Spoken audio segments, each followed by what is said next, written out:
On a vu dans l'épisode précédent que le principe de moindre action est la loi universelle et qu'il a une histoire faste que je continue de ce pas.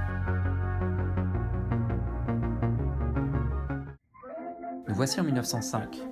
Au contraire d'Einstein, qui est dans une vision plus mécanique, Henri Poincaré formule la théorie de la relativité grâce au principe de moindre action, et David Hilbert fait la même pour la relativité générale en 1915. On note au passage que c'est la relativité des points de vue, même pour dire la théorie de la relativité. Et ce qu'elle dit, cette théorie, c'est que tout objet mobile libre réalise entre deux points de l'univers une géodésique de l'espace-temps. C'est-à-dire, en bon français, le chemin le plus court. Puis Feynman arrive, et la lumière fuse.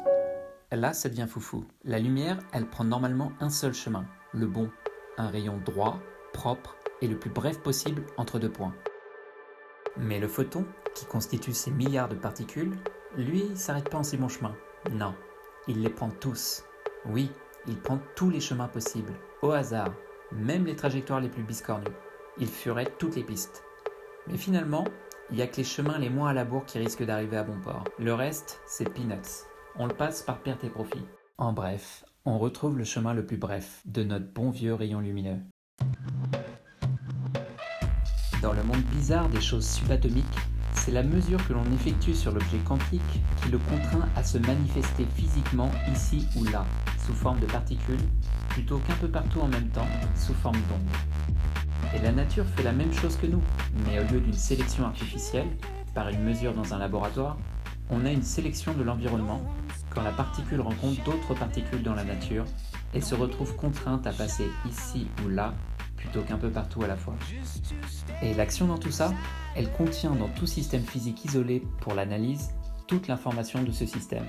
Ce que je suis en train de vous dire, c'est qu'au niveau quantique, dans le monde abstrait en deçà des atomes, il y a une variation aléatoire, il y a une sélection environnementale et il y a une conservation de l'information.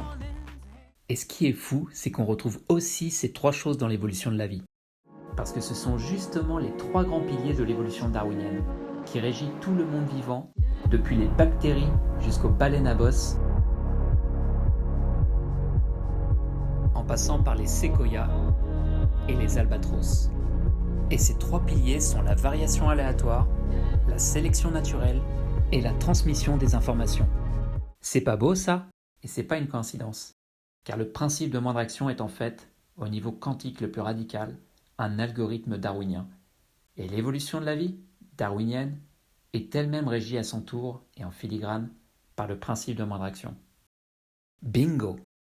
En fait, ces deux idées se tiennent, et c'est grâce à leur complicité que je peux généraliser logiquement le principe de moindre action, alors qu'il se cantonnait tristement au système physique isolé et que je peux l'appliquer à l'évolution de tous les phénomènes, et jusqu'à la vie elle-même. Voici son nouveau blaze. La nature optimise son évolution selon ses contraintes. Ça paraît bateau, mais avec ça, on peut naviguer dans tous les mondes.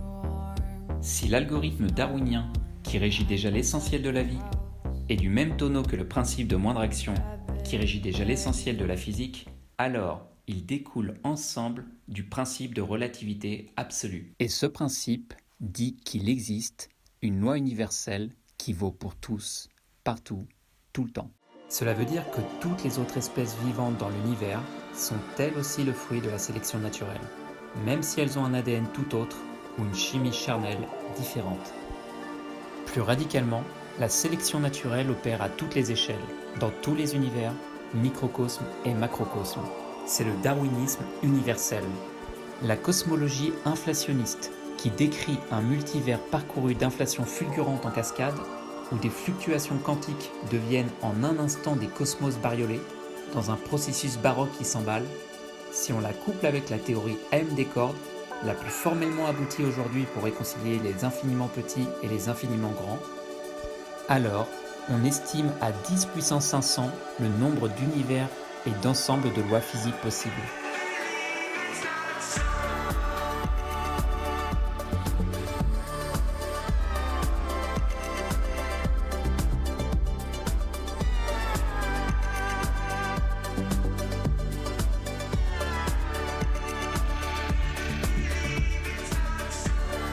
Naturellement, le principe de moindre action généralisée que je propose va cadrer ce champ des possibles vertigineux, car la nature optimise son évolution selon ses contraintes, et une meilleure connaissance des contraintes cosmiques va restreindre ce terrain de jeu virtuel fabuleux, mais un tantinet proliférant. Il restera quand même toujours assez de jeu pour une variation aléatoire d'univers en veux-tu en voilà, afin d'offrir la prise nécessaire à une sélection naturelle cosmique aux petits oignons. Tout ça pour garder les mondes les moins dégueulasses. Pour l'heure, en ce qui concerne notre univers visible, les étoiles se sont regroupées et se sont mises à tourner ensemble, dans des galaxies qui, elles-mêmes, sont interconnectées aux autres galaxies par des filaments de matière, des fleuves célestes riches d'hydrogène, d'hélium, de carbone, d'oxygène, qui sont comme des cordons ombilicaux qui les relient, dont elles se nourrissent en permanence et qui vont entraîner leur mouvement, leur gigantesque danse cosmique qui va précipiter la naissance d'autres étoiles. Riches d'éléments et d'écosystèmes variés, ces étoiles et galaxies ont une histoire. Elles évoluent. Les plus grosses mangent et absorbent les plus petites, dans une sélection naturelle galactique qui va des nébuleuses interstellaires aux accrétions de planètes, parfois chamboulées par la tectonique des plaques, où toujours plus de minéraux nouveaux sont fabriqués. Après les univers, les galaxies, sans parler des vivants naturellement, la sélection naturelle orchestre aussi un autre niveau d'organisation, la culture. La folle farandole des pratiques culturelles qui se déploient à qui mieux dans les espèces les plus complexes, c'est les oripeaux, oui, la bonne vieille sape, de la sélection naturelle étendue à la culture, où le gène cède la place au mème, qui est un élément abstrait qui peut être transmis par des moyens non plus génétiques, mais symboliques, par l'imitation en particulier, que ce soit une langue, une croyance, une coutume, une mode, une rumeur, une recette, une vidéo de chat pour les dames ou de chat pour les messieurs, ou une théorie du complot, comme celle que je suis en train de vous raconter, où la nature conspire pour livrer de guerre lasse, le meilleur après le pire. Mais chut, ça reste entre nous. La capacité de copie est démultipliée par rapport au support biologique. L'évolution passe un nouveau cap, pour de nouvelles formes foisonnantes. Et les plus faciles, attrayantes, pratiques, tendent à essaimer. Aujourd'hui, avec l'informatique, les algorithmes génétiques qui miment l'évolution darwinienne sont conçus pour trouver la meilleure façon d'effectuer un programme, grâce à un jeu de variation et de sélection.